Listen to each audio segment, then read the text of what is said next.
اللہ توکل ریسٹورنٹ سے کھانا کھا کر نکلا تو 8:30 بج رہے تھے۔ میں تیز تیز قدم اٹھاتا ہوا گھر کی طرف چل دیا۔ گلی میں گھپ اندھیرا تھا، لیکن راستہ جانا پہچانا ہونے کی وجہ سے میں بڑی روانی سے چلتا رہا۔ اچانک میں کسی سے ٹکرا گیا۔ دیکھ کر نہیں چلتے، کسی نے بے حد اترا کر کہا۔ آواز نسوانی تھی۔ میں آنکھیں پھاڑ پھاڑ کر دیکھنے کی کوشش کرنے لگا، لیکن وہاں کوئی بھی نہیں تھا، کوئی سایہ بھی تو نظر نہیں آ رہا تھا۔ کون ہو تم؟ میں نے پوچھا۔ پہچانو نا مجھے؟ پھر وہی آواز آئی۔ لہجے میں اتراہٹ کا عنصر اور بڑھ گیا تھا۔ کہاں ہو تم؟ یہیں ہوں، تمہارے قریب، بے حد قریب۔ کیا چاہتی ہو؟ تمہیں چاہتی ہوں۔ میری گھگی بند گئی۔ میں نے چڑیلوں کے قصے سنے بھی تھے، لیکن کوئی جیتی جاگتی چڑیل آج تک دیکھی نہیں تھی۔ پتہ نہیں آج کس کا منہ دیکھ کر گھر سے نکلا تھا کہ مصیبت پر مصیبت چل رہی تھی۔ بھوت؟ میرے منہ سے نکلا۔ آواز خاصی بلند تھی۔ کسی نے میرے منہ پر ہاتھ رکھ دیا۔ کیا کرتے ہو پاگل؟ اسی آواز نے مجھے ڈانٹا۔ میرا تو جسم ہی بے قابو ہو گیا۔ میں بری طرح مچلا تو وہ ایک طرف جا گری، پھر وہ کراہتی ہوئی اٹھی۔ میں نے پھر آواز کی جانب آنکھیں پھاڑ پھاڑ کر دیکھا، لیکن مجھے اب وہ دکھائی بھی نہیں دی۔ مجھ پر لرزہ چڑھ گیا۔ میں نے آیت الکرسی یاد کرنے کی کوشش کی تو پتہ چلا پاؤں جیسے زمین نے پکڑ لیے ہیں۔ ابو جی؟ اس نے مجھے قریب آ کر پکارا۔ تم تو پاگل ہی ہو گئے ہو، کتنے زور کا دھکا دیا مجھے، یہ کہہ کر وہ کھلکھلا کر ہنس پڑی۔ تب پہلی مرتبہ مجھے کوئی چیز نظر آئی، بڑے بڑے بدنما نکیلے لیکن چمکدار سفید دانت۔ پھر مجھے سیاہ ہیولا سا دکھائی دیا۔ میری گھگی بند گئی، حلق سے ڈری ڈری آوازیں نکلنے لگی۔ میری زبان شل ہو گئی، لیکن رواں رواں جلد و جلال کا ورد کر رہا تھا۔ تم ڈر کیوں رہے ہو مجھ سے ابو جی؟ اس نے دوسری مرتبہ مجھے ابو جی کہہ کر پکارا تھا، لیکن مجھ میں تو برا ماننے کا حوصلہ بھی نہیں تھا۔ تم آخر ہو کون؟ میں ہوں تمہاری زیتون، اس نے بڑے پیار سے کہا۔ میری گھنکی یقیناً کھل گئی تھی، کیونکہ اس بار حلق سے قراہٹ نکلی تھی۔ کیا مصیبت ہے؟ میں نے سخت لہجے میں کہا۔ تم میرے پیچھے کیوں پڑ گئی ہو؟ پہلے ڈر رہے تھے، اب خفا ہو گئے۔ وہ پھر سے اٹھلائی۔ گٹھری لے آؤں؟ کپڑے اور زیور والی؟ بس اب لے ہی چلو اپنے ساتھ۔ لا حول ولا قوت، میں نے کہا اور ایک طرف کو دھکیل کر آگے بڑھ گیا۔ مجھے احساس ہو رہا تھا کہ یہ معاملہ بے حد مخدوش ہو چکا ہے۔ اس وقت اگر کوئی مجھے اس کے ساتھ دیکھ لیتا تو شاید الٹی سیدھی ہر قسم کی آنتیں گلے پڑ جاتی۔ میں ایسے کئی لوگوں کو جانتا تھا جن پر آفت ازدواج اسی طرح نازل ہوئی تھی۔ میں نے بڑے خلوص سے دعا مانگی کہ اللہ مجھے ایسی بلاؤں سے محفوظ رکھے۔ گھر پہنچا تو تھکن سے نڈھال ہو رہا تھا، لیکن یہ بھی جانتا تھا کہ آرام ابھی میرے نصیب میں نہیں ہے۔ ریشما کو مصیبت میں گرفتار چھوڑ کر میں چین کی نیند بھلا کیسے سو سکتا تھا؟ ایک صورت تو یہ تھی کہ میں جا کر جگے کو مطلع کر دیتا، لیکن اس میں قباحت یہ تھی کہ وہ مجھ پر ادھار کھائے بیٹھا تھا۔ ویسے ہی پچھلے دنوں میں ایک ناکردہ اغوا کے چکر میں پھنس چکا تھا، آج گداگری کے الزام میں گرفتار ہوا تھا۔ اگر سلطان کو ایک موقع اور مل گیا تو وہ یقیناً مجھے رگڑ ڈالے گا۔ بالآخر میں اس نتیجے پر پہنچا کہ جگے سے رابطہ قائم کرنا نقصان دہ ثابت ہو سکتا ہے۔ چنانچہ خطرہ مول لینے کی ضرورت نہیں، مجھے خود ہی اس سلسلے میں کچھ کرنا ہوگا۔ کچھ سوچ کر میں نے 2 چھوٹی شیشیوں میں دوائی غیاب اور اس کا تریاک انڈیلا اور دونوں شیشیوں کو جیب میں رکھ لیا۔ پھر میں بستر پر دراز ہو کر اپنے منصوبے کی نوک پلک درست کرنے لگا۔ پے در پہ تلخ تجربات نے مجھے سکھا دیا تھا کہ اندھا دھند چلنا بے حد نقصان دہ ہوتا ہے۔ یہ پہلا موقع تھا کہ میں کوئی کام انجام دینے سے پہلے منصوبہ بندی کر رہا تھا۔ وقت انسان کا بہترین استاد ہوتا ہے۔ میں نے محسوس کیا تھا کہ میرے فطری لاؤبالی پن کی جگہ پختگی نے لے لی تھی، اور یہ تبدیلی مجھ میں دوائے غیاب سے تعارف کے بعد ہی آئی تھی۔ یہ بات تو طے تھی کہ ٹرانسپورٹ کی مشکلات سے بچنے کے لیے ضروری تھا کہ میں دوائے غیاب کا ڈوز گامے شاہ کے اڈے پر پہنچ کر لوں۔ اس کے بعد اندر داخل ہونا کوئی مسئلہ نہیں تھا۔ خیر، اندر داخل ہونے کے بعد مجھے ریشما کو تلاش کرنا تھا۔ اب مسئلہ ریشما کو تلاش کرنے کے بعد اسے باہر نکالنے کا تھا۔ وہ کوئی گلاب جامن تو تھی نہیں کہ اسے مٹھی میں دبا کر باہر نکل آتا۔ چنانچہ ضروری تھا کہ اسے بھی دوائے غیاب کا ڈوز دیا جاتا۔ اس میں بھی ایک دشواری تھی۔ میں غائب حالت میں اس سے کہتا کہ چپ چاپ باہر نکل جاؤ تو وہ چیخیں مار مار کر سب کو اپنی لوکیشن بتا دیتی، لہٰذا ضروری تھا کہ میں اسے دوائے غیاب میں دوائے بے ہوشی ملا کر پلاتا۔ اور اسی عالم میں اسے باہر نکال لاتا، لیکن کم وقت دوائے غیاب سے بھی ڈر لگتا تھا۔ پتہ نہیں دوائے بے ہوشی اس کو راس آئے گی بھی یا نہیں۔ بہرحال یہ خطرہ تو مول لینا ہی تھا۔ میں اس وقت خود کو ایک فلمی ہیرو محسوس کر رہا تھا۔ مجھے یقین تھا کہ اس طرح ریشما کے دل میں میری محبت پیدا ہو جائے گی۔ فلموں میں ہمیشہ ایسا ہی ہوتا ہے۔ میں نے ایک چھوٹی شیشی میں دوائے بے ہوشی کا ایک ڈوز بھی لے لیا۔ تینوں دواؤں کی شیشیوں کے سلسلے میں نے خاصی احتیاط برتی تھی۔ ماضی میں اس سلسلے میں بھی تلخ تجربات سے دوچار ہو چکا تھا۔ میں نے دوائے غیاب سفید شیشی میں، اس کا تریاک لال شیشی میں اور دوائے بے ہوشی سبز شیشی میں رکھی تھی۔ پھر میں نے جیب کا جائزہ لیا۔ یہ دیکھ کر اطمینان ہوا کہ مالی اعتبار سے خاصا مستحکم ہوں۔ اس کے بعد میں نے گھڑی دیکھی، 9:15 بجے تھے۔ میں نے دروازے پر تالا ڈالا اور باہر نکل آیا۔ بس سٹاپ پر کچھ دیر کھڑا رہا، لیکن کوئی بس نہ آئی۔ بالآخر تنگ آ کر ایک رکشہ والے سے رجوع کیا۔ چلو گے؟ میں نے اس سے پوچھا۔ کہاں جانا ہے؟ اس کے لہجے میں بیزاری تھی۔ قلندر روڈ۔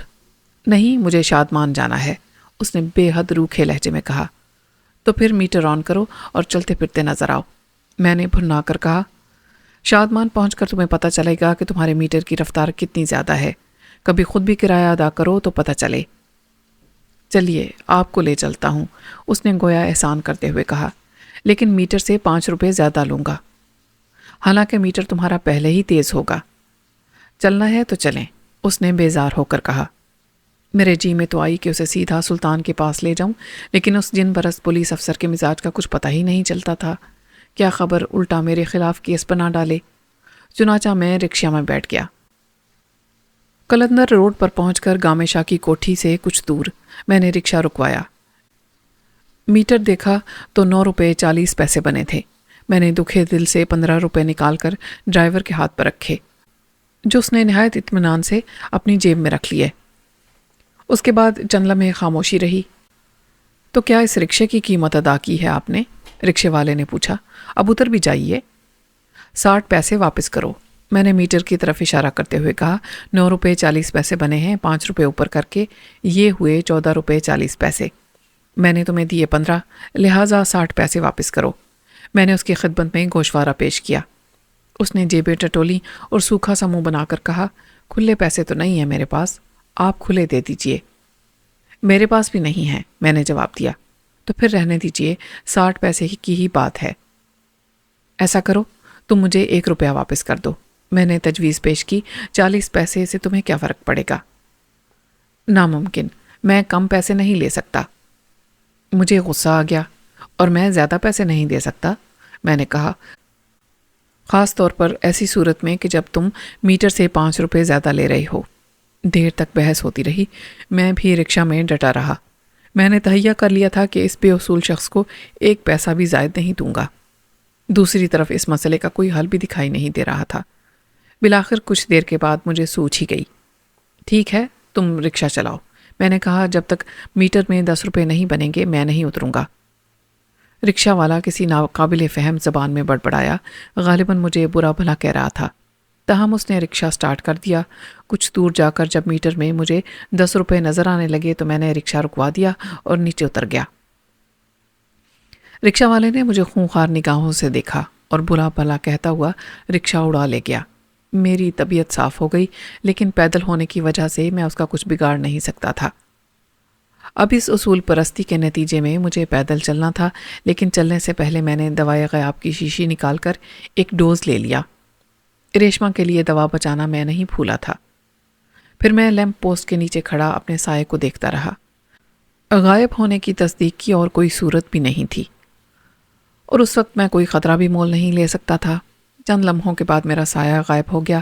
میں نہایت اطمینان سے گامے شاہ کی کوٹھی کی طرف چل دیا، جس سے میں 60 پیسے کی خاطر آگے نکل آیا تھا۔ اپنی منزل پر پہنچ کر میں نے پھاٹک پر پاؤں رکھا، اوپر چڑھا اور اندر کود گیا۔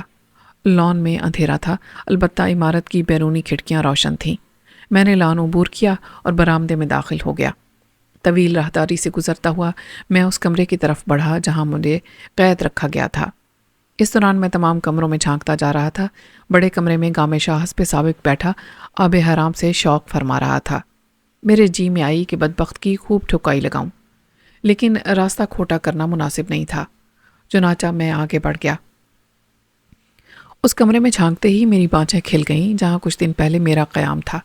وہاں میرا گوہر مقصود موجود تھا، لیکن کچھ اچھے حال میں نہیں تھا۔ میں نہایت اطمینان سے کمرے میں داخل ہو گیا۔ ریشما وہاں موجود تھی، اس کا چہرہ شعلہ جوالہ بنا ہوا تھا۔ کمرے میں کمالا اور اس کا وہ خبیث ساتھی بھی موجود تھا جسے میں شام میں دیکھ چکا تھا۔ اگر چیخنا چاہو تو جی بھر کے چیخ سکتی ہو، کمالا کہہ رہا تھا، لیکن فائدہ کچھ نہیں ہوگا۔ بہتر ہے کھانا کھا لو، اس نے ٹرے کی طرف اشارہ کیا۔ میں کھانا نہیں کھاؤں گی، مجھے گھر جانا ہے، ریشما نے جواب دیا۔ میں مبہوت ہو کر اسے دیکھتا رہا۔ اتنے قریب سے دیکھنے کا یہ پہلا موقع تھا۔ وہ کسی گلاب کی مانند تھی۔ مجھے یہ دیکھ کر بہت خوشی ہوئی کہ اس کے چہرے پر خوف کی کوئی علامت نہیں تھی۔ اسے بھی اپنا ہی گھر سمجھو، کمالے نے کہا۔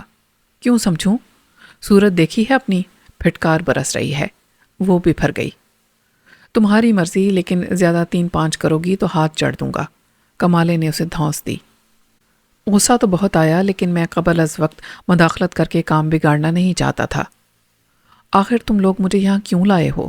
ریشما نے پوچھا۔ اس بار اس کا لہجہ نرم تھا۔ تمہیں ہیروئن بنائیں گے، فلم کی، کمالے کے ساتھی نے انتہائی گستاخ لہجے میں کہا۔ فلم سمجھتی ہو نا؟ اس کا کیسٹ جگے کو بھی بھجوائیں گے، بڑا غیرت دار بنتا ہے، فلم دیکھ کر خودکشی کر لے گا۔ یہ سن کر ریشما کے چہرے پر زردی کھنڈ گئی۔ لڑکی کیسی ہی جیدار ہو، اس قسم کی صورتحال میں خود کو سنبھال نہیں سکتی۔ میرے لیے غصہ ضبط کرنا دشوار ہو رہا تھا۔ میں توجہ ہٹانے کے لیے کھانے کی ٹرے کی طرف متوجہ ہو گیا جو ایک طرف رکھی تھی۔ ٹرے پر پانی کا ایک جگ بھی رکھا تھا، ساتھ ہی پانی سے بھرا ہوا ایک گلاس بھی تھا۔ میں نے جیب سے دوائے غیاب، دوائے بے ہوشی، سب کی شیشیاں نکالیں اور گلاس میں اونڈیل دیں۔ پھر مجھے احساس ہوا کہ ریشما تو کھانے پینے سے ویسے ہی انکار کر رہی تھی۔ اگر یہ پانی ضائع ہو گیا تو اب تو میرے پاس دوا بھی نہیں تھی۔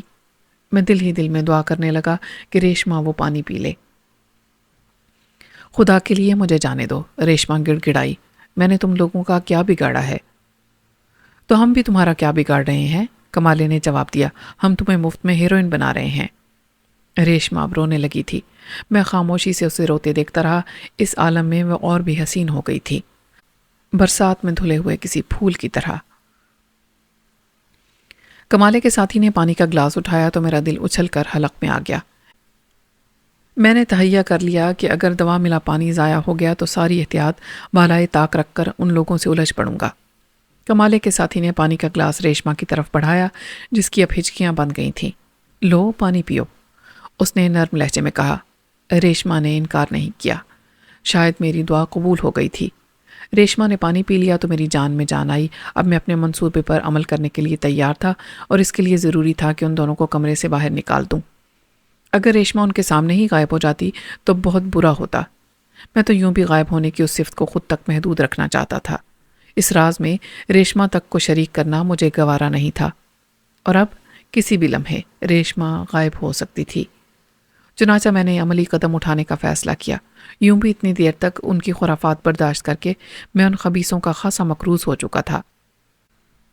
میں نے ایک قدم پیچھے ہٹ کر کمالے کی کمر پر ایک زوردار لات رسید کی۔ وہ اپنے ساتھی سے جا ٹکرایا۔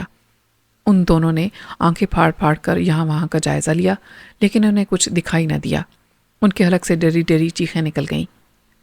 یار یہ تو کمرہ ہی عذاب زدہ ہے، کمالہ ہکلایا۔ نکل چلو یہاں سے۔ وہ دونوں فوراً ہی نکل بھاگے۔ ریشما کے چہرے پر حیرت تھی۔ میں ابھی ان کے پیچھے پیچھے باہر نکلا۔ میں اب وہاں مزید افراتفری پھیلانا چاہتا تھا تاکہ ان کی توجہ اس کمرے سے ہٹی رہے۔ ریشما کے غائب ہونے کے بعد تو کوئی مسئلہ ہی نہ رہتا۔ حسب توقع انہوں نے بوکھلا کر گامے شاہ کے کمرے کا رخ کیا۔ گامے شاہ اپنے شغل میں مصروف تھا۔ اسے ان دونوں کی مداخلت بے حد گراں گزری، لیکن وہ ان دونوں کے چہرے اور ان کی سراسیمگی دیکھ کر سنجیدہ ہو گیا۔ کیا بات ہے؟ کیا حال ہے چڑیا کا؟ اس نے ان دونوں سے پوچھا۔ چڑیا؟ وہاں تو کوئی بھوت ہے شاہ جی، کمالے نے ہکلاتے ہوئے کہا۔ کیا بکتا ہے؟ گامے شاہ دھاڑا۔ اسی وقت میں نے آگے بڑھ کر اس کے منہ پر ایک تھپڑ رسید کر دیا۔ میں یہ قدم اٹھا تو بیٹھا، لیکن یہ ڈر بھی تھا کہ حسب سابق کہیں ظاہر نہ ہو جاؤں۔ اس صورت میں یقیناً میری چٹنی ہی بن جائے گی اور غالباً عمرانی چٹنی کہلائے گی۔ گامے شاہ بوکھلا گیا، وہ سکتے کے سے عالم میں بیٹھا رہ گیا۔ کون ہے؟ وہ ہکلایا۔ شاہ جی یہ کوٹھی ہی عذاب زدہ ہے، کمالے کا ساتھی ہکلایا۔ وہ تینوں اپنی اپنی جگہ پر ساکت ہو گئے۔ میں نے مزید چھیڑ چھاڑ مناسب نہ سمجھی اور کمرے سے نکل آیا۔ اب مجھے ریشما کی خبر لینا تھی۔ ریشما والے جانے پہچانے کمرے میں داخل ہوتے ہی میری طبیعت صاف ہو گئی۔ ریشما وہاں دکھائی نہیں دے رہی تھی۔ میں نہایت اطمینان سے اسی کرسی کی طرف بڑھا جس پر وہ بھی کچھ دیر پہلے بیٹھی ہوئی تھی، لیکن وہ وہاں موجود نہیں تھی۔ میں نے احمقوں کی طرح کرسی کو ایسے ٹٹولا جیسے ریشما کو نہیں کسی چھوٹی سی سوئی کو تلاش کر رہا ہوں۔ یہ جان کر مجھے شدید جھٹکا لگا کہ وہ نہ صرف ظاہری بلکہ باطنی طور پر بھی غائب ہو گئی تھی۔ میں بے جان سا ہو کر اسی کرسی پر ڈھہ گیا جس پر اسے ہونا چاہیے تھا۔ میں خالی اس ذہن سا بیٹھا رہا، میرا دماغ کام نہیں کر رہا تھا۔ کچھ دیر کے بعد میں کچھ سوچنے کے قابل ہوا۔ ریشما کہاں جا سکتی تھی؟ یہی ایک صورت تھی کہ وہ بے ہوش ہونے سے قبل کرسی سے اٹھ گئی ہو اور پھر کہیں بے ہوش ہو کر گر گئی ہو۔ میں نے اس مفروضے کے تحت کمرے کے ایک ایک کونے کو ٹٹولنا شروع کیا، کیونکہ وہ کمرے سے باہر نہیں نکل سکی ہوگی۔ میں گھٹنوں کے بل بیٹھا بڑی ترتیب سے اسے فرش پر ٹٹولتا پھر رہا تھا کہ دروازے کی طرف سے قدموں کی آہٹیں سنائی دینے لگیں۔ آنے والے گامے شاہ کے 2 عدد گرگے تھے جو صورت سے ہی خطرناک بدمعاش دکھائی دیتے تھے۔ انہوں نے احمقوں کی طرح سارے کمرے کا جائزہ لیا۔ ظاہر ہے میں تو انہیں نظر نہیں آ رہا تھا۔ یہاں تو کوئی نہیں ہے، ان میں سے ایک بولا۔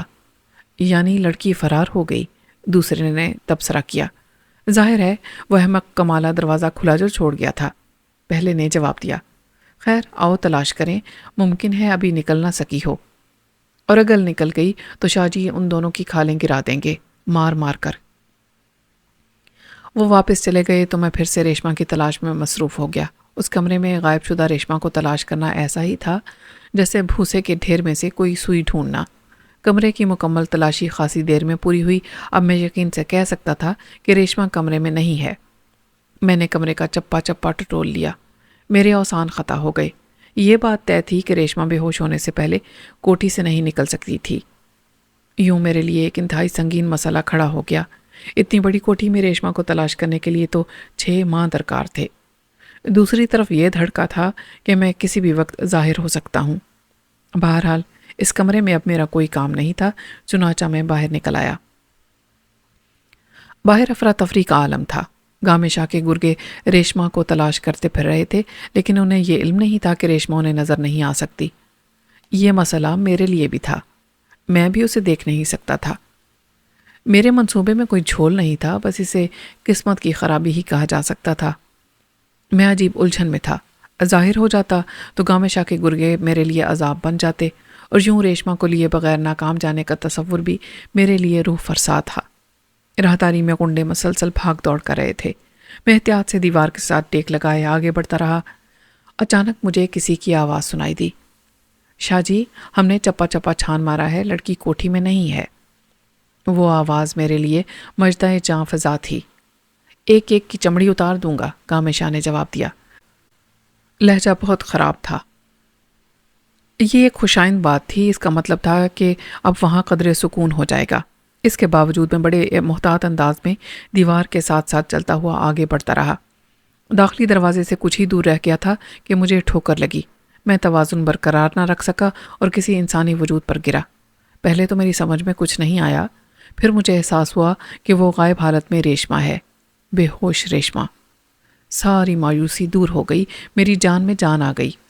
بالآخر مجھے گوہر مقصود مل ہی گیا تھا۔ اب میں سرخ روئی کے ساتھ واپس جا سکتا تھا۔ یہ میری اور ریشما کی خوش قسمتی تھی کہ وہ داخلی دروازے کے اس قدر قریب بے ہوش ہو کر گری تھی، اور پھر وہ بیچ راہداری میں بھی نہیں تھی بلکہ راہداری کی ایک دیوار کے ساتھ تھی، ورنہ اب تک روندی جا چکی ہوتی۔ بہرحال میں نے گھٹنوں کے بل بیٹھتے ہوئے اسے ٹٹولا۔ عجیب صورتحال تھی، ایک غائب ہستی دوسری غائب ہستی کو اندھوں کی طرح ٹٹول رہی تھی۔ پھر اچانک مجھے آشفتہ مزاج دوائے غیاب کا خیال آ گیا۔ ہم دونوں کسی بھی وقت ظاہر ہو سکتے تھے۔ میرے ہاتھ پاؤں پھول گئے۔ میں نے ریشما کو سہارا دے کر بٹھانا چاہا، لیکن وہ میرے قابو میں نہ آ سکی۔ پہلی بار مجھے احساس ہوا کہ بے ہوشی آدمی کا وزن کس طرح بڑھا دیتی ہے۔ وہ بوجھ گل بدن نازک اندام ریشما کی بجائے جگے پہلوان کا معلوم ہو رہا تھا۔ اب مسئلہ اسے باہر لے جانے کا تھا۔ وہ اتنی ہلکی پھلکی نہیں تھی جتنی دکھائی دیتی تھی۔ آخر کو جگے پہلوان کی بہن تھی۔ اسے گھسیٹ کر بآسانی باہر نکالا جا سکتا تھا، لیکن اس میں 3 طرح کی قباحتیں تھیں۔ ایک تو یہ کہ اس کے ساتھ یہ سلوک کرتے ہوئے میرا دل دکھتا۔ منظور نظر کتنی ہی وزنی کیوں نہ ہو، اسے بے دردی سے گھسیٹا نہیں جا سکتا۔ دل کے سودے عجیب ہوتے ہیں، چاہے پہلی نظر میں ہو یا 175ویں نظر میں۔ لیکن محبوبہ کا وزن کرانے کی زحمت کوئی نہیں کرتا، نہ ہی محبت میں وزن اور یہ ہجوم کی کوئی قید ہوتی ہے۔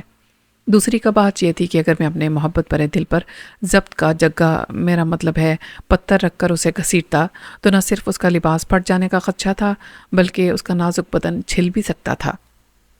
تیسری کا بات یہ تھی کہ گھسیٹے جانے کی آواز گامیشا اور اس کے گرگوں کو متوجہ کر سکتی تھی۔ یوں میرے کیے کرائے پر پانی پھر جاتا۔ تب میں نے جان پر کھیل جانے کا فیصلہ کر لیا، یعنی کسی نہ کسی طرح سے اسے لاد کر باہر نکلنا تھا۔ پہلے مرحلے میں نے اسے کسی نہ کسی طرح دیوار کے سہارے بٹھا دیا۔ اس دوران میرا سانس پھول گیا تھا، لیکن سانس درست کرنے کی مہلت نہیں تھی۔ ہاتھ ہٹاتے ہی وہ پہلے کی طرح گر جاتی۔ چنانچہ دوسرے مرحلے میں نے اسے کندھے پر ڈالنے کی کوشش کی، لیکن لڑکھڑاتا ہوا ڈھیر ہو گیا۔ خوش قسمتی سے وہ اسی پوزیشن میں گری جس میں اسے بٹھایا ہوا تھا، البتہ اسی دوران اس کا سر بری طرح دیوار سے ٹکرایا تھا۔ میں جھنجھلا گیا اور مایوس بھی ہو گیا۔ میں نے زندگی میں پہلی بار کتنی ہوش مندی سے منصوبہ بنایا تھا، اور اب پتہ چل رہا تھا کہ ہر منصوبے میں ہنگامی صورتحال کی گنجائش رکھنا ضروری ہوتی ہے، اور اس سے نمٹنے کے لیے قوت فیصلہ اور حاضر دماغی بھی درکار ہوتی ہے۔ اس وقت میں اتنا مایوس تھا کہ ممکن تھا اسے وہیں چھوڑ کر واپس چلا آتا، لیکن پھر خیال آیا کہ عام طور پر رسم ہے کہ دلہا دلہن کو اٹھا کر اپنے گھر کی چوکھٹ پار کراتا ہے۔ اگر میں اس موقع پر اس رسم کی تجدید نہ کر سکا تو وہ رنگین موقع مجھے ملے گا ہی نہیں، اور اگر مل گیا تو میں اس میں ناکام ہو کر اوروں سے بلکہ ریشما سے بھی نظر ملانے کے قابل نہیں رہوں گا۔ میرے کانوں میں شہنائیاں سی گونجنے لگیں، جس میں جیسے توانائی کی کوئی لہر سی دوڑ گئی۔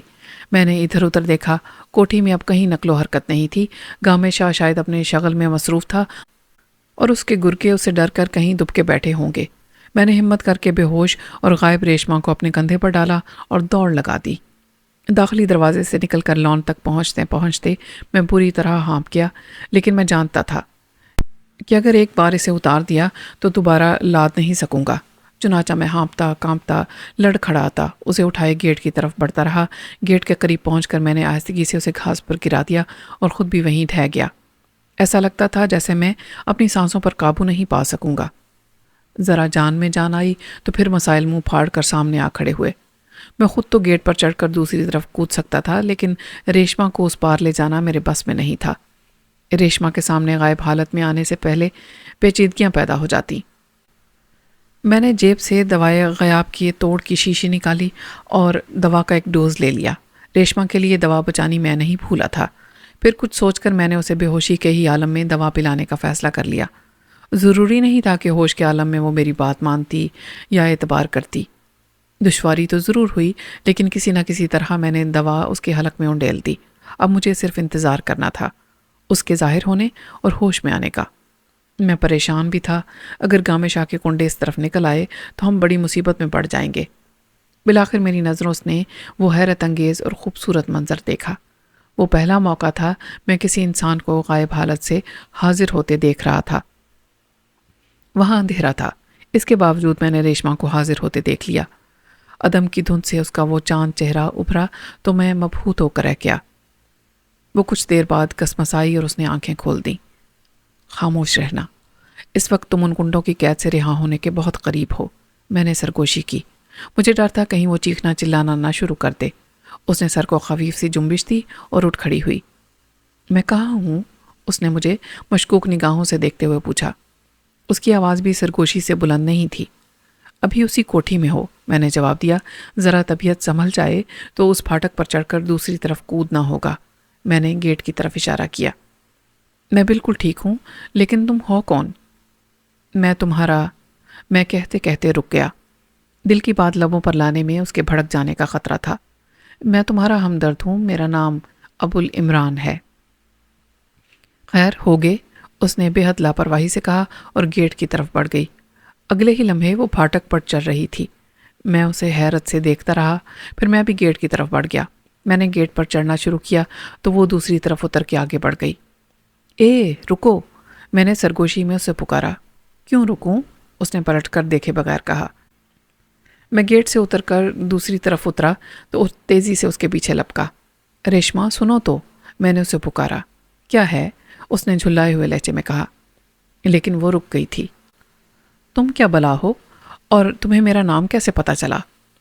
میں ابو العمران ہوں اور تمہیں جانتا ہوں، میں نے مختصراً کہا، کیونکہ تفصیلی بیان میں میرے رومانٹک ہو جانے کا خطرہ تھا۔ تم ابو العمران ہوتے ہو، مجھے کوئی اعتراض نہیں، لیکن تم مجھے کیسے جانتے ہو؟ وہ مجھے اسی تفصیل کی طرف گھسیٹ رہی تھی جس سے میں بچ رہا تھا۔ یہ سب بات میں پوچھ لینا۔ تم نے مجھے روکا کیوں تھا؟ ارے دیکھو نا، اس وقت رات کے 10:30 بجے ہیں، تم تنہا چلو گی تو کسی مصیبت میں پھنس سکتی ہو، میں نے بے حد خلوص سے کہا۔ اس نے کوئی جواب نہ دیا۔ شاید میری بات کی معقولیت متاثر کر گئی تھی اسے۔ وہ خاموشی سے میرے ساتھ ساتھ چلنے لگی۔ وقت اتنا زیادہ بھی نہیں ہوا تھا، لیکن کلندر روڈ گہرے سناٹے میں ڈوبا ہوا تھا۔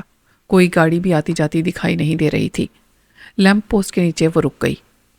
ٹھہر جاؤ، اس نے سخت لہجے میں کہا، میں پہلے تمہارا چہرہ دیکھنا چاہتی ہوں۔ میں رک گیا۔ اس نے غور سے میری طرف دیکھا۔ تو اب کوئی اور چکر چلا رہے ہو تم لوگ؟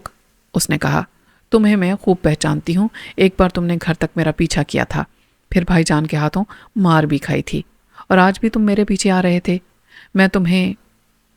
میرا ان سے کوئی تعلق نہیں، میں نے اس کی بات کاٹ دی۔ میں نے تو تمہیں ان سے بچایا ہے۔ اس نے تصحیق آمیز نگاہوں سے مجھے دیکھا۔ تم تو صورت سے ہی یتیم معلوم ہوتے ہو، وہ بولی۔ وہ تو میں ہوں، اس میں برائی بھی کیا ہے؟ میں نے بے حد معصومیت سے پوچھا۔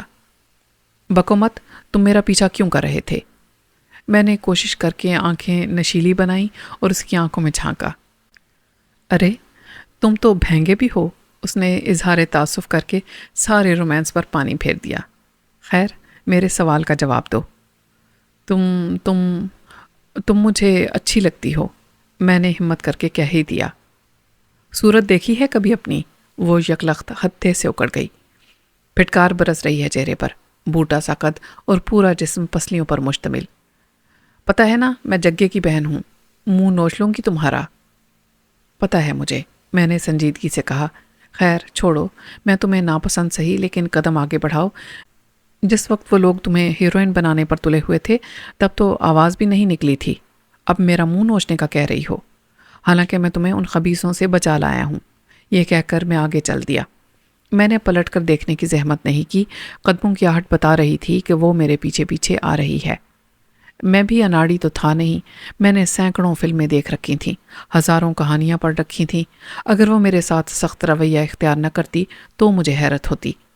فلموں میں یہی ہوتا ہے، ہیرو ہیروئن کو بچاتا ہے، اس کے باوجود ہیروئن اسے آنکھیں دکھاتی ہے، پھر ہیرو ناراض ہو کر آگے بڑھ جاتا ہے، ہیروئن اس کے پیچھے پیچھے آتی ہے اور اسے بالآخر منا لیتی ہے۔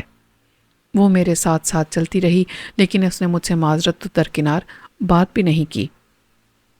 میں نے کنکھیوں سے اس کی طرف دیکھا، وہ کسی گہری سوچ میں گم تھی۔ میں نے اپنی اکھڑ قائم رکھنا ہی مناسب سمجھا۔ چلتے ہوئے 15 منٹ ہو گئے تھے، لیکن ہمیں کوئی سواری نہ ملی۔ اب مجھے تشویش ہوئی، اس طرح پیدل چلنا ہر اعتبار سے خطرناک تھا۔ اگر کوئی پولیس والا مل جاتا تو مصیبت ہوتی۔ سلطان احمد مجھے پہلے ہی دھمکی دے چکا تھا۔ کاش کوئی رکشہ، کوئی ٹیکسی مل جاتی، میں نے کراہتے ہوئے کہا۔ میرا یہ کہنا غضب ہو گیا۔ ریشما نے اتنی تیزی سے پھوٹ پھوٹ کر رونا شروع کیا کہ میں سناٹے میں رہ گیا۔ وہ وہیں بیچ سڑک پر کھڑے روئے جا رہی تھی اور میں بت بنا اسے دیکھ رہا تھا۔ کچھ دیر بعد میں اس صدمے سے سنبھلا۔ آخر ہوا کیا ہے؟ میں نے کوئی ایسی ویسی بات کہہ دی تو میں معافی چاہتا ہوں۔ اس نے کوئی جواب نہ دیا، بدستور روتی رہی۔ اب تو میں بالکل ہی بوکھلا گیا۔ بات کیا ہے ریشما؟ میں نے پوچھا۔ میری کتابیں، میرا پرس، وہ ہچکیوں کے درمیان بولی۔ اور بھائی جان تو مجھے مار ہی دے گا۔ وہ واضح طور پر جگے پہلوان کا حوالہ دے رہی تھی۔ میرے دیوتا کوچ کر گئے۔ اسی رفتار میں چلتے رہنے کی صورت میں ہم بمشکل صبح کے 3-4 بجے تک اپنے مقتل یا جگے کے اکھاڑے تک پہنچتے۔ جگہ یقیناً اپنی بہن کی تلاش میں پاگل ہوا جا رہا ہوگا۔ مجھے یقین ہو گیا کہ اگر جگے نے مجھے ریشما کے ساتھ دیکھ لیا تو وضاحت پیش کرتے کرتے میرا سوئم بھی ہو چکا ہوگا۔ عجیب مصیبت میں پھنس گیا تھا، ریشما کو چھوڑ کر بھاگ نہیں سکتا تھا کہ آداب محبت کے خلاف تھا، اور اس کا ساتھ دینے کی صورت میں میری جواں مرگی جگے کے ہاتھوں میرا مقدر تھی۔ پرس کی تم فکر مت کرو ریشما، میں نے اسے چمکارتے ہوئے کہا، لیکن دماغ بدستور اپنی متوقع موت پر ماتم کر رہا تھا۔ کتابیں تم اور لے لینا بھائی، اس نے بمشکل کہا اور پھر سے رونا شروع کر دیا۔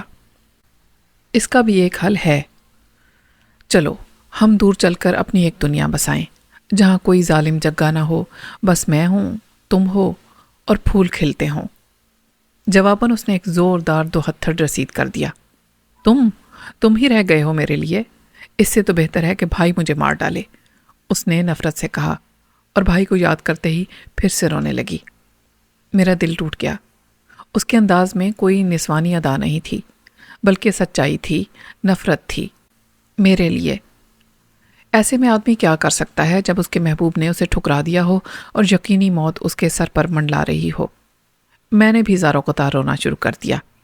چند لمحوں تک تو یہ ڈبل ٹریجڈی پروگرام چلتا رہا، پھر شاید وہ میرے حق میں دستبردار ہو گئی، لیکن اب مجھے اپنا ہوش بھی نہیں تھا۔ میں روتا ہی رہا۔ چند لمحے تو وہ خاموش رہی، پھر بولی، اے عمران صاحب، تمہیں کیا ہو گیا؟ لہجہ سخت تھا۔ میں بدستور روتا رہا، بری طرح دل بھر آیا تھا۔ ارے تو رو کیوں رہے ہو؟ اس مرتبہ اس نے نرم لہجے میں پوچھا۔ تو اور کیا کروں؟ میں نے ہچکیاں لہتے ہوئے کہا، تمہاری خاطر کیا کچھ نہیں کیا میں نے، جان جوکھوں میں ڈالی اور تمہیں بچایا۔ تم مجھ سے اتنی نفرت سے بات کر رہی ہو۔ دیکھو عمران، تم مجھ سے یک طرفہ توقع رکھو تو یہ تمہاری غلطی ہے۔ اس کا لہجہ اور بھی نرم ہو گیا۔ میں تم سے نفرت تو نہیں کرتی، لیکن میں تم سے محبت بھی نہیں کرتی۔ کیا محبت یوں ہی راہ چلتے ہو جاتی ہے؟ اس کی بات مجھے معقول بھی لگی اور مستقبل کا چانس بھی نظر آیا۔ لیکن میرا کیا ہوگا؟ میں نے کہا۔ کیا مطلب؟ میں تمہیں چھوڑنے جاؤں گا، اتنی رات کو تمہیں اکیلا تو نہیں جانے دوں گا۔ کی تو میں نے بھلائی ہے، لیکن جگے کو کیسے سمجھاؤں گا؟ یہ داستان امیر حمزہ سنانے سے پہلے ہی وہ تمہیں تو نہیں، مجھے یقیناً مار ڈالے گا۔ جگے کے حوالے پر وہ پھر سے شروع ہو گئی۔ اس حماقت پر میرا جی چاہا کہ اپنا سر پیٹ ڈالوں، لیکن اس سے پہلے ہی دوسری مصروفیات نکل آئیں۔ میں اور ریشما حماقت گریہ میں الجھے ہوئے تھے اور ہمیں کانسٹیبل کی آمد کا پتہ ہی نہیں چلا۔ کیا تماشا ہو رہا ہے یہ؟ اس نے آواز کو روبدار بنانے کی کوشش کرتے ہوئے کہا۔ میں بری طرح اچھل پڑا۔ خود پر قابو پانے میں چند لمحے لگ گئے۔ کچھ نہیں جی، میں حق لایا، بس اپنی مرحومہ والدہ یاد آ گئی تھیں۔ پر تم دونوں اتنی رات کو یہاں کیا کر رہے ہو؟ اس نے کڑک کر کہا۔ ریشما کی گریہ ازاری میں بریک لگ گیا۔ پھر جیسے ہی اس نے کانسٹیبل کی طرف دیکھا، اس کے چہرے پر سراسیمگی کے آثار دکھائی دینے لگے۔ کون ہو تم دونوں؟ چلو تھانے۔ لیکن کیوں؟ میں نے احتجاج کیا۔ وجہ پوچھتا ہے۔ کانسٹیبل اور بھی بے لگام ہو گیا۔ رات کو غیر لڑکی کے ساتھ گھومتا ہے اور پھر وجہ پوچھتا ہے؟ وجہ تو تھانے چل کر پتہ چلے گی۔ غیر لڑکی؟ میں نے حیرت ظاہر کی۔ یہ میری اہلیہ ہیں انسپکٹر صاحب۔ میں نے اسے مکھن رسید کیا۔ وہ اکڑ گیا اور اپنی مونچھوں کو تاؤ دینا شروع کر دیا۔ کیا ثبوت ہے تمہارے پاس؟ وہ قدرے مہذب ہو گیا۔ ثبوت؟ میں بوکھلا گیا۔ کیا مطلب؟ کوئی بچہ وچہ، کوئی نکاح نامہ؟ بچہ؟ میں نے کنکھیوں سے ریشما کی طرف دیکھا، جس کا چہرہ سرخ ہو گیا تھا اور آنکھوں سے برہمی جھانک رہی تھی۔ بھئی بچہ تو ہمارا ہے نہیں، میں نے لاپرواہی سے کہا، اور نکاح نامہ ہم ساتھ لے کر تو نہیں گھومتے۔ تب تو تمہیں تھانے جانا ہی پڑے گا۔ یار انسپکٹر صاحب جانے دو۔ چلو سیدھی طرح چلے چلو۔ وہ ضد پر اتر آیا۔ اچانک ہی مجھے ایک خیال آ گیا، جس کے تحت میں نے بڑے اطمینان سے ریشما کا ہاتھ تھام لیا۔ چلو بیگم، یہ بھی اچھا ہوا، ہمیں کوئی سواری تو یوں بھی نہیں مل رہی ہے۔ اب کانسٹیبل صاحب، میں نے کانسٹیبل پر خاص طور پر زور دیا، اس کی وجہ سے یہ مسئلہ بھی حل ہو جائے گا۔ پھر کئی دن ہوئے سلطان سے بھی ملاقات نہیں ہوئی تھی، شاید تھانے میں وہ بھی مل جائے۔ چائے کی بھی طلب ہو رہی ہے، سلطان ہمیں چائے پلائے بغیر رخصت نہیں کرے گا، اور کانسٹیبل کی بھی تسلی کرا دے گا۔ تیر نشانے پر بیٹھا کانسٹیبل گڑبڑا گیا۔ کون سلطان؟ اس نے شکامیز لہجے میں پوچھا۔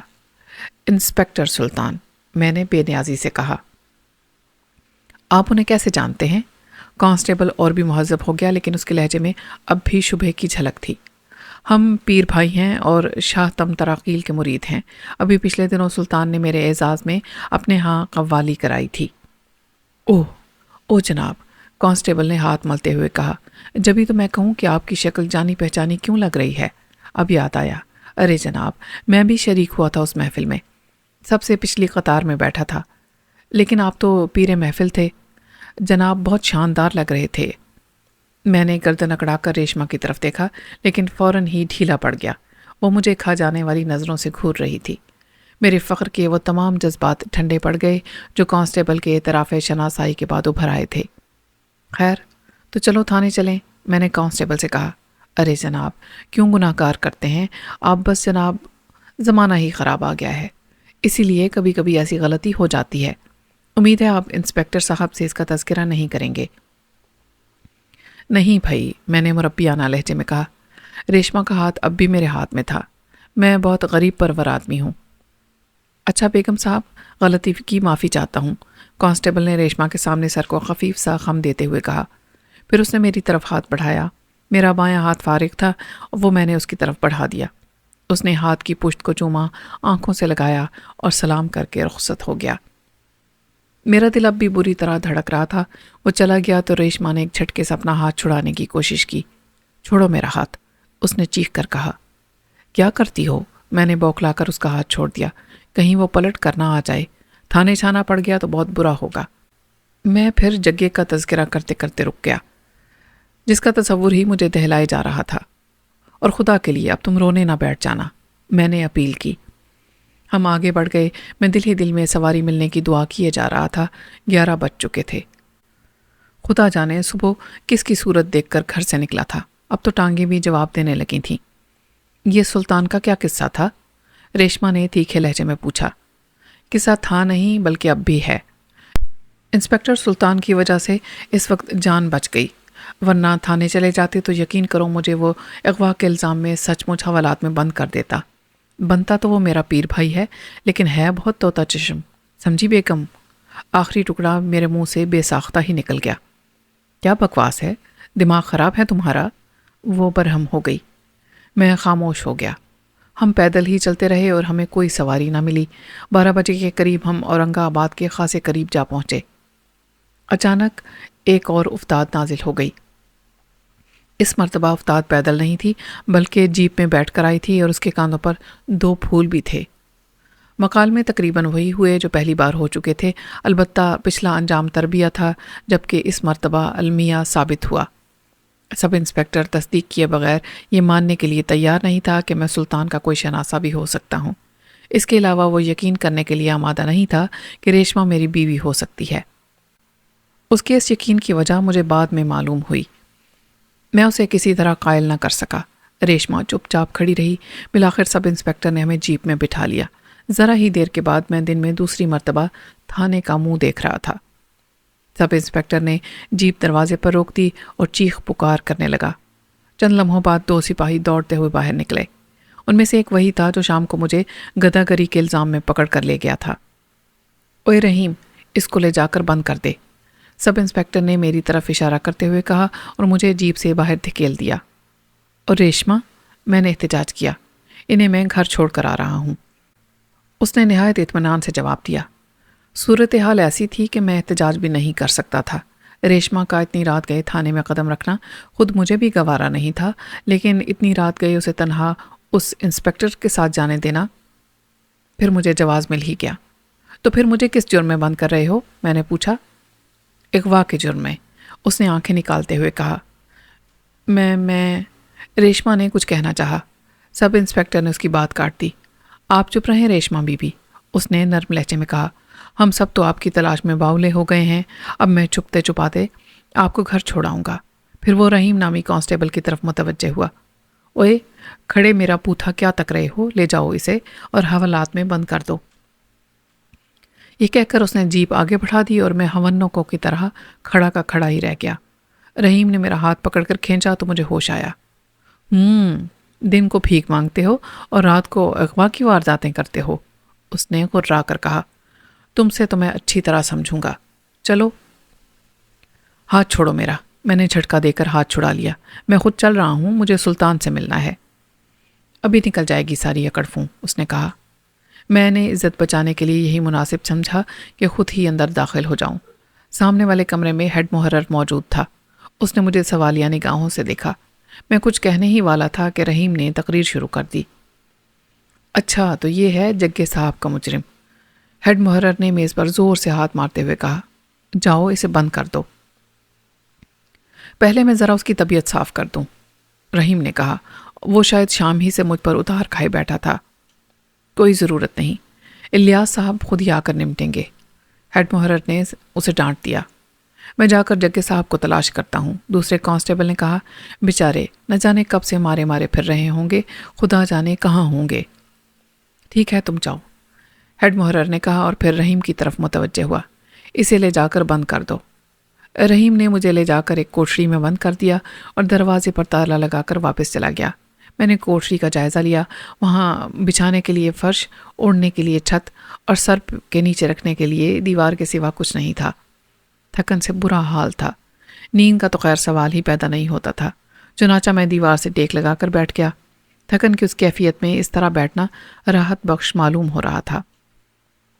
چند ہی لمحوں میں بے خبر ہو گیا، لیکن اس کا یہ مطلب بھی نہیں تھا کہ میں سو گیا۔ خدا جانے مجھے اس حال میں بیٹھے کتنی دیر ہوئی تھی کہ کسی کی آواز نے مجھے چونکا دیا۔ میں نے آنکھیں کھول دیں۔ کوٹھری کے سلاخدار دروازے پر وہی سب انسپکٹر کھڑا تھا جس نے مجھے اس حال تک پہنچایا تھا۔ کیا حال ہے؟ اس نے طنزیہ لہجے میں پوچھا۔ اب تو مجھے چھوڑ دو، میں نے کہا۔ تمہیں ریشما نے پوری کہانی سنا دی ہوگی۔ کیسی کہانی؟ میں تو اسے بس گھر چھوڑ آیا۔ جگہ پہلوان تھا نہیں، ورنہ اسے سنبھالنا دشوار ہو جاتا۔ تمہیں اندازہ نہیں، تم نے اپنی شامت کو دعوت دی ہے۔ اگر تم نے سلطان صاحب کا حوالہ نہ دیا ہوتا تو اب تک میں تمہارا دماغ درست کر چکا ہوتا۔ صبح جب سلطان صاحب آئیں گے تبھی تمہارا فیصلہ ہوگا۔ مجھے بستر تو لا دو۔ یہ تھانہ ہے، ہسپتال نہیں، اس نے تیکھے لہجے میں کہا۔ بس اب آرام کرو، یہ کہہ کر وہ چلا گیا۔ مجھے قدرے اطمینان ہو گیا۔ سلطان کی آمد تک تو خیریت ہی خیریت تھی، اس کے بعد جو ہوتا سو ہوتا۔ لیکن مجھے ریشما پر بہت غصہ آ رہا تھا۔ اس کی خاطر میں نے کتنی قربانیاں دی، لیکن اس کی بے مہری کا یہ عالم تھا کہ اس نے میری صفائی تک پیش نہیں کی تھی، بس ہونٹ سی کر بیٹھی تھی۔ پھر مجھے خیال آیا کہ اگر اس وقت میرے پاس دوائیں غیاب ہوتی تو میں کتنی آسانی سے گھر پہنچ گیا ہوتا۔ اس کے ساتھ ہی ایک اور خیال میرے ذہن میں آیا۔ مجھے دوائیں غیاب اور اس کا تریاک خاصی مقدار میں ہمیشہ اپنے پاس رکھنا چاہیے تھا، لیکن شیشیاں اٹھائے اٹھائے پھرنا بھی تو کوئی معمولی عذاب نہیں۔ البتہ ایک صورت ہو سکتی تھی، دوا کو صفوف کی صورت میں تیار کر کے کیپسول بنانے کا تجربہ کیا جا سکتا تھا۔ میں نے تہیہ کر لیا کہ یہ تجربہ ضرور کروں گا۔ سنا ہے نیند کانٹوں پر بھی آ جاتی ہے، لہٰذا مجھے اس منحوس کوٹھری میں بھی نیند آ گئی۔ کوٹھری میں مچھروں کی بہتات تھی اور مچھر بھی سائز کے اعتبار سے چھوٹے موٹے پرندوں جتنے ہوں گے۔ اس کے باوجود میں تھکن سے نڈھال ہونے کی وجہ سے گھوڑے بیچ کر سویا۔ صبح کسی نے مجھے جھنجھوڑ کر اٹھایا۔ میں نے بوکھلا کر آنکھیں کھول دیں تو رحیم کو کوٹھری میں موجود پایا۔ چلو، تمہیں سلطان صاحب بلا رہے ہیں۔ میں خاموشی سے اس کے پیچھے پیچھے کوٹھری سے نکل آیا۔ جیسے ہی میں سلطان کے کمرے میں داخل ہوا وہ مجھ پر برس پڑا۔ کیا ہو گیا ہے تمہیں؟ تم جن بادشاہ کی بدنامی کرانے پر تلے ہوئے ہو۔ بات بھیک مانگنے تک رہتی تو غنیمت تھا، اب تم نے اغوا کرنا بھی شروع کر دیا۔ کیا میں رحیم کے سامنے ہی اپنی صفائی پیش کر دوں؟ میں نے اس کی آنکھوں میں آنکھیں ڈال کر بے حد تیکھے لہجے میں پوچھا۔ وہ گڑبڑا گیا، چند لمحے سوچتا رہا، پھر اس نے ہاتھ کے اشارے سے رحیم کو باہر جانے کا اشارہ کیا۔ ہاں اب بولو، کیا بات ہے؟ وہ غرایا۔ لیکن یاد رکھنا، اس بار میں تمہیں بخشوں گا نہیں۔ تمہیں یاد ہے میں نے پہلے ہی تمہیں ریشما کے اغوا کے بارے میں آگاہ کیا تھا، لیکن تم نے گامے شاہ کے خلاف کوئی ایکشن لینے سے معذوری ظاہر کی تھی۔ اب میں اس پورے واقعے کی رپورٹ درج کراؤں گا۔ میں نے تمتراقیل کی مدد سے اس کو رہا کرایا اور اب تم لوگ مجھ پر اغوا کا الزام عائد کر رہے ہو۔ اس کی اکڑ فون چھاک کی طرح بیٹھ گئی۔ چھوڑو پیر بھائی، غصہ تھوک دو۔ کچھ توقف کے بعد اس نے محبت آمیز لہجے میں کہا، ہاں تم نے مجھے بتایا تو تھا۔ یہ کہنے سے کام نہیں چلے گا، میں رات بھر کوٹھڑی میں بند رہا ہوں اور ننگے فرش پر سویا ہوں۔ مجھے غصہ آ گیا۔ ارے میں ذمہ دار لوگوں کو سخت سزا دوں گا، کھال کھچوا دوں گا مردودوں کی۔ اور میں تم تراکیل سے کہوں گا کہ وہ تمہیں بھی سخت سزا دے۔ اس کی سٹی گم ہو گئی۔ خدا کے لیے پیر بھائی ایسا نہ کرنا، دیکھو نا آخر ہم پیر بھائی ہیں۔ میں کہاں ہے وہ مردود مچھر کی اولاد؟ باہر سے کسی کے دھاڑنے کی آواز آئی۔ میں اس کا خون پی جاؤں گا۔ آواز اسی کمرے کی طرف بڑھ رہی تھی۔ اگلے ہی لمحے جگا دروازے پر داخل ہوا۔ مجھے دیکھتے ہی وہ بفرے ہوئے سانڈ کی طرح مجھ پر جھپٹا۔ میں بدک کر سلطان کی اوٹ میں جا چھپا۔ سلطان اٹھ کر کھڑا ہوا۔ کیا بات ہے پہلوان، اتنے برہم کیوں ہو؟ میں اس کا خون پی جاؤں گا۔ جگا پھر سے دھاڑا اور میری طرف جھپٹا، لیکن سلطان نے اسے بازوؤں سے تھام لیا۔ اس نے تو گامے شاہ کے چنگل سے چھڑایا ہے تمہاری بہن کو، سلطان نے کہا۔ یہ میرے پیر بھائی ہیں، بہت شریف آدمی ہیں۔ میں خوب جانتا ہوں، یہ پہلے بھی ایک بار ریشما کی وجہ سے میرے ہاتھوں پٹ چکا ہے۔ سلطان نے یہ سنتے ہی مجھے گھور کر دیکھا۔ جواباً میں نے بھی اسے آنکھیں دکھا دیں۔ اس وقت اصل مسئلہ میری سلامتی کا تھا۔ سلطان میرے تیور دیکھ کر سنبھل گیا۔ آپ نے اپنی بہن سے بھی پوچھا؟ اس نے جگے سے پوچھا۔ مجھے تو ابھی پتہ چلا ہے، میں ساری رات اس کی تلاش میں مارا پھرتا رہا ہوں۔ ابھی تک گھر نہیں گیا ہوں، لیکن میں جانتا ہوں کہ مجرم یہی ہے۔ لیکن پیر بھائی ایسا نہیں کر سکتے، سلطان نے فیصلہ کن لہجے میں کہا۔ ٹھیک ہے، میں سمجھ گیا، تم اسے بچا رہے ہو، لیکن کب تک بچاؤ گے؟ جگے نے دھمکی دی اور پاؤں پٹکتا ہوا کمرے سے نکل گیا۔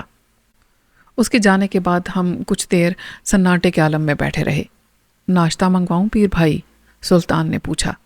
بڑی عنایت ہے تمہاری، لیکن اب میں گھر جانا چاہتا ہوں، میں نے کہا۔ سلطان میرے ساتھ ہی باہر نکل آیا۔ تھانے کے دروازے تک وہ میرے ساتھ لگا رہا، میری چاپلوسی کرتا رہا، لیکن میں نے اس کی طرف کوئی توجہ نہ دی۔ مجھے تو جگے کی طرف سے فکر لاحق تھی۔ گیٹ پر سلطان نے زبردستی میرا ہاتھ تھام لیا اور اسے بڑی گرم جوشی سے دباتے ہوئے بولا، میری طرف سے دل صاف کر لو پیر بھائی، اور ہاں، جن بادشاہ کو میرا سلام کہنا، میں اس جمعرات کو پھر ان کی فاتحہ دلاؤں گا اور تمہارے اعزاز میں قوالی بھی کراؤں گا۔ خدا حافظ، میں نے سرد لہجے میں کہا اور وہاں سے چل دیا۔ میں نے دن کی روشنی میں اپنا حلیہ دیکھا تو کلیجہ منہ کو آ گیا۔ شام کو کیچڑ میں پھسلا تھا تو کپڑوں کا بیڑا غرق ہوا تھا۔ رہی صحیح کسر کوٹری میں ننگے فرش پر سونے کی وجہ سے پوری ہو گئی، لیکن اسی حال میں گھر تک پہنچنا تھا۔ مرتا کیا نہ کرتا، نظریں جھکائے گھر کی طرف بڑھتا رہا۔ گھر پہنچ کر میں نے سکون کا سانس لیا۔ رات بے آرامی میں گزری تھی، جوڑ جوڑ دکھ رہا تھا۔ میں نے منہ ہاتھ دھو کر کپڑے بدلے اور بستر پر ڈھیر ہو گیا۔ سو کر اٹھا تو دوپہر کے کھانے کا وقت نکل چکا تھا۔ میرے ذہن میں صفوف اور کیپسول والا تجربہ بھی سوار تھا۔ چنانچہ بازار سے مکھن اور ڈبل روٹی لے آیا، چائے بنائی اور ڈبل روٹی سے شکم پوری کی۔ اس کے بعد میں دوا پر کام کرنے میں مصروف ہو گیا۔ کئی گھنٹے کے بعد صفوف تیار ہو گیا۔ میں نے ایک پھکی ماری اور آئینے کے سامنے بیٹھ گیا۔ یہ دیکھ کر میری خوشی کی انتہا نہ رہی کہ میرا تجربہ کامیاب رہا ہے۔ میں غائب ہو گیا تھا۔ پھر میں نے تریاک والا صفوف استعمال کیا تو کچھ ہی دیر بعد مجھے آئینے میں اپنا عکس دکھائی دینے لگا۔ اب مجھے یہ صفوف بڑے پیمانے پر تیار کرنا تھا۔ اگلے دن بازار سے خالی کیپسول اور پلاسٹک کی چھوٹی چھوٹی تھیلیاں خرید لایا، جن میں 8-10 کیپسول بآسانی رکھے جا سکتے تھے۔ کیپسول میں نے مختلف رنگوں کے خریدے تھے تاکہ کسی الجھن کا امکان نہ رہے۔ اگلے 2 دن میں اسی چکر میں لگا رہا۔ بالآخر صفوف کیپسولوں میں بھر کر میں نے دوائے غیاب کے 8 کیپسول پلاسٹک کی ایک تھیلی میں ڈال کر اپنی جیب میں رکھ لیے اور دوائے غیاب والا ایک کیپسول پانی کے ساتھ نگل لیا۔ اسی وقت دروازے پر زوردار دستک سنائی دی۔ میں نے آگے بڑھ کر دروازہ کھولا تو جان ہی نکل گئی۔ دروازے پر جگا کھڑا تھا۔ سوائے اس کے اور کوئی صورت نہیں تھی کہ میں باہر بھاگ لوں۔ میں بھاگا تو جگے نے مجھے پکارا، لیکن میں کہاں رکنے والا تھا۔ میں جانتا تھا دوڑنے کے معاملے میں وہ مجھے شکست نہیں دے سکتا۔ وہ تھوڑی دور تک تو میرے پیچھے بھاگا، پھر رک گیا۔ کافی دور جا کر میں نے قدموں کو بریک لگائے اور عام رفتار سے چلنے لگا۔ رکنے کا تو میں سوچ بھی نہیں سکتا تھا۔ میں گھر سے نکل تو آیا تھا، لیکن اب مجھے 2 الجھنیں پریشان کر رہی تھیں۔ ایک تو میں گھر کھلا چھوڑ آیا تھا، دوسرا دوائے غیاب کا کیپسول حلق سے اتار چکا تھا اور کسی بھی لمحے غائب ہو سکتا تھا۔ تریاک کیپسول استعمال کیا جا سکتا تھا، لیکن میں قیمتی دوا ضائع کرنے کی فضول خرچی نہیں کر سکتا تھا۔ پھر مجھے خیال آیا کہ تریاک کیپسول تو میں ساتھ لانا بھول ہی گیا ہوں۔ اچانک مجھے ٹھوکر لگی۔ پھر جو میں نے قدم بڑھایا تو چپل پیچھے رہ گئی۔ ہوائی چپلوں میں سب سے بڑی نامعقولیت یہی ہوتی ہے۔ اب اسے پہن کر چلنا ممکن نہیں تھا، چنانچہ میں نے اسے ہاتھ میں ٹکا لیا اور موچی کی طرف بڑھ گیا، جو خوش قسمتی سے سامنے ہی بیٹھا نظر آ گیا۔ اسے ایک ٹانکا لگا دو، میں نے چپل موچی کی طرف بڑھاتے ہوئے کہا۔ موچی نے سر اٹھا کر میری طرف دیکھا، پھر نہ جانے کیوں اس کی آنکھیں پھیل گئیں اور منہ کھل گیا۔ پکڑو نا چپل، میں نے قدرے سخت لہجے میں کہا۔ اس بار موچی کے کھلے منہ سے عجیب لایانی سی آوازیں نکلنے لگیں، لیکن اس نے چپل کی طرف اب بھی ہاتھ نہیں بڑھایا تھا۔ ارے یار، چپل کی مرمت نہیں کرو گے؟ میں نے دریافت کیا۔ وہ اٹھ کھڑا ہوا، اس کے جسم پر لرزہ طاری تھا۔ بھوت، اس کے منہ سے پھنسی پھنسی آواز نکلی۔ میں نے پلٹ کر دیکھا، ادھر ادھر کوئی بھی نہیں تھا۔ پھر میں موچی کی طرف متوجہ ہوا، جب بھوت بھوت چیختا ہوا ایک طرف کو بھاگ اٹھا تھا۔ بازار میں اس وقت خاصی چہل پہل تھی۔ میری سمجھ میں پوری بات آ گئی۔ یقیناً میں غائب ہو چکا تھا۔ موچی کی سراسیمگی اس بات کا ثبوت تھی۔ میں سٹ پٹا کر رہ گیا۔ چپل جڑوانے کا تو اب سوال ہی پیدا نہیں ہوتا تھا۔ میں نے ٹوٹی ہوئی چپل اور درست چپل دونوں ایک طرف پھینک دیں اور گھر کی طرف واپس چل دیا۔ غائب حالت میں ننگے پاؤں مجھے کوئی دیکھ بھی نہیں سکتا تھا۔ کچھ آگے کچھ لوگوں نے موچی کو گھیر لیا اور اس سے سوالات کرنے لگے۔ وہ ہکلا کر نہ جانے کیا جواب دے رہا تھا۔ میں خاموشی سے نکلتا چلا آیا، لیکن مجھے گھر تک پہنچنا نصیب نہ ہوا۔ ننگے پاؤں چلنا بھی ایک عذاب ثابت ہو رہا تھا۔ چھوٹے چھوٹے کنکر تو خیر برداشت کیے جا سکتے تھے، لیکن جب ایک نوکیلا پتھر بری طرح چبھا تو میری جان پر بن آئی۔ پھر مجھے خیال آیا کہ غائب ہونے کا فائدہ اتنا تو اٹھایا ہی جا سکتا ہے کہ کسی دکان سے اپنے لیے چپلوں کی ایک جوڑی حاصل کر لی جائے۔ یہ خیال آتے ہی میں بازار کی طرف چل دیا۔ فٹ پاتھ پر چپلوں کی کئی دکانیں تھیں۔ میں ایک دکان کی طرف بڑھ گیا، لیکن وہاں پہنچ کر بجائے اس کے کہ چپل اٹھاتا، مجھے اپنے ضمیر سے بحث کرنا پڑ گئی۔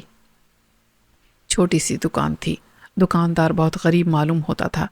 ایسے میں چپلوں کی ایک جوڑی پار کرنا مجھے بہت بڑا جرم معلوم ہو رہا تھا۔ میں گو کے عالم میں وہیں کھڑا رہا۔ اتنے میں ایک شخص دکان پر چلا آیا۔ اس نے کئی چپلیں دیکھنے کے بعد ایک چپل منتخب کی اور دکاندار سے اس کے دام پوچھے۔ 110 روپے، دکاندار نے اپنے بیٹے کی طرف دیکھتے ہوئے کہا، جس کی عمر 10 سال رہی ہوگی۔ دینے والی بات کرو بھائی، خریدار نے کہا۔ چلیے آپ 2 روپے کم دے دیجئے۔ صرف 2 روپے؟ ایمانداری کی بات ہے صاحب، یہ چپل مجھے 100 روپے کی پڑتی ہے۔ 10 روپے میرے منافع کے ہیں۔ اب بولیے اس میں سے کتنا کم کروں؟ خریدار یہ سن کر آگے بڑھنے لگا۔ سنیے تو صاحب، آپ کیا دیں گے؟ 90 روپے، خریدار نے کہا۔ یہ تو نقصان کا سودا ہے جناب، دکاندار نے تعصب سے ہاتھ ملتے ہوئے کہا۔ چلیے 95 دے دیجئے۔ نہیں، میں تو 90 ہی دوں گا۔